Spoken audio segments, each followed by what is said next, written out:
But I'm just a soul whose intentions are good. Oh Lord, please don't let me be misunderstood.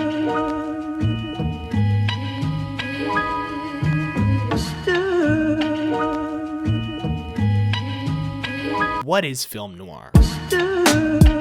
Usually you're able to pick one out of a crowd or recognize its aesthetic when you see one on TV, but it's a little harder to define the genre in words. In technical terms, film noir is best known for its harsh, low-key lighting, Dutch angle shots, obscure framing, urban setting, and in most cases, black and white appearance.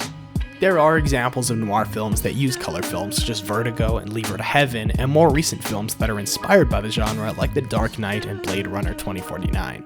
Still, the vast majority use black and white film. Although these technical aspects are easy indicators of a film noir, like American film theorist James Nairmore says, it has always been easier to recognize a film noir than to define the term.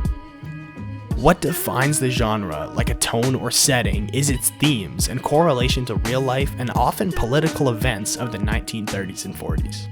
In a time following a depression and preceding a Second World War, theaters were packed. More and more moviegoers were interested in what filmmakers had to say. Fritz Lang, a German filmmaker, crafted a film in 1931 that spoke out about the political climate and put a spin on the themes that embody the film noir genre. Following a long career of expressionist films, Lang's M was not only a pioneer in German film noir, but a testament to the manipulative and corrupt German government.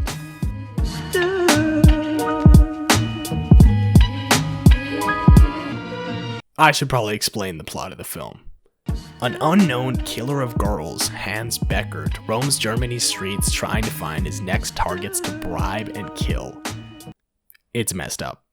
After the police force gives its best effort to arrest the serial killer and ultimately end up unsuccessful, the organized crime gang takes matters into their own hands. The significant losses that the gang endures due to the intense search and siege of the police lead the criminals to chase the murderer and ultimately catch him with the support of the Beggars Association.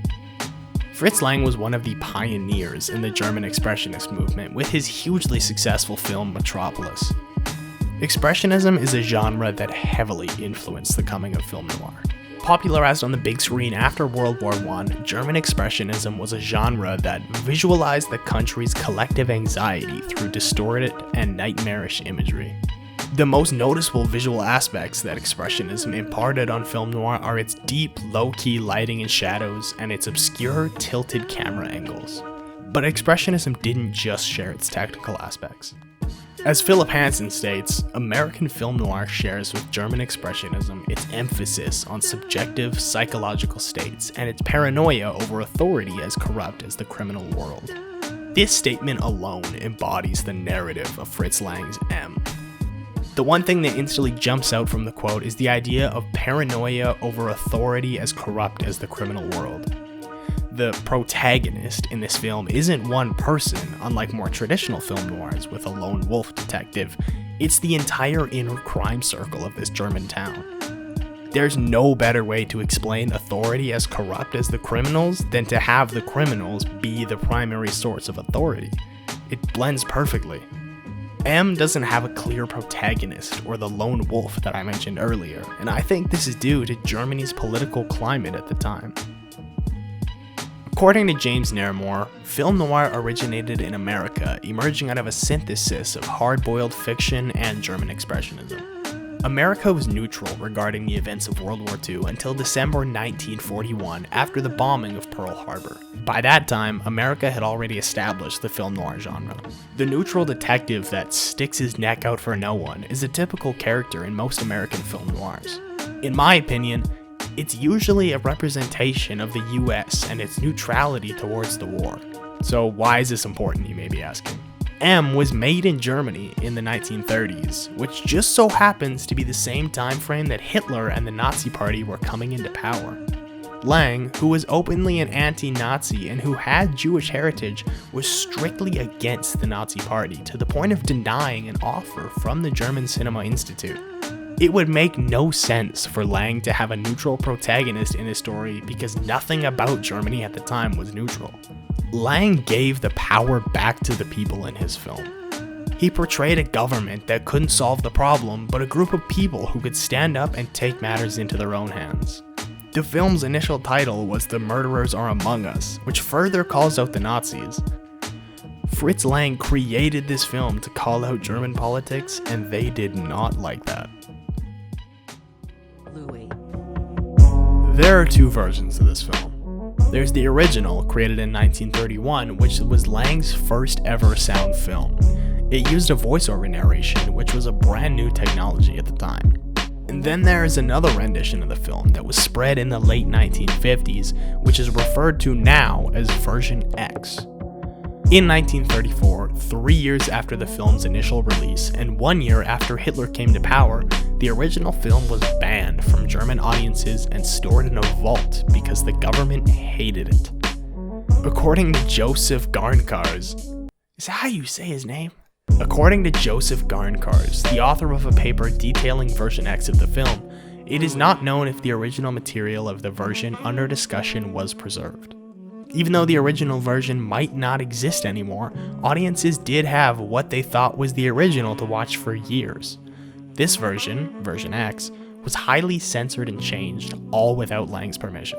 He had fled the country only 2 years after the film's release, so he didn't have much knowledge or control over what version of his film was being shown in Germany.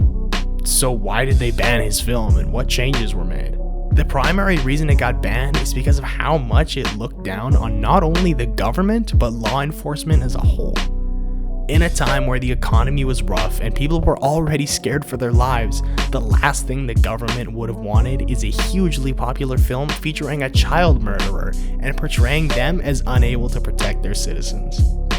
So then, how did they fix this problem after the ban? Many things were changed to show off the police force in a much better light, but it started with deleting a scene where the police ask for the citizens to help find the murderer. Along with this, multiple other sound effects and bits of dialogue are cut out and added, but if you want to see a full list of items, I suggest reading this article by Joseph Garnkars. The last change made is in this film's final scene, when the murderer is caught and convicted. Version X removes this vital piece of dialogue. Davon werden unsere Kinder auch nicht wieder lebendig.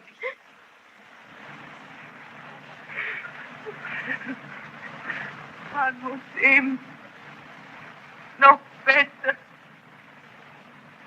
auf die Kinder Acht geben.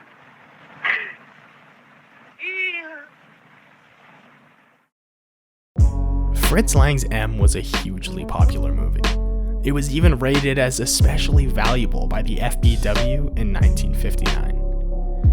Thankfully today, we have the privilege of watching either version of the film and the ability to see what was authentic and what was manipulated.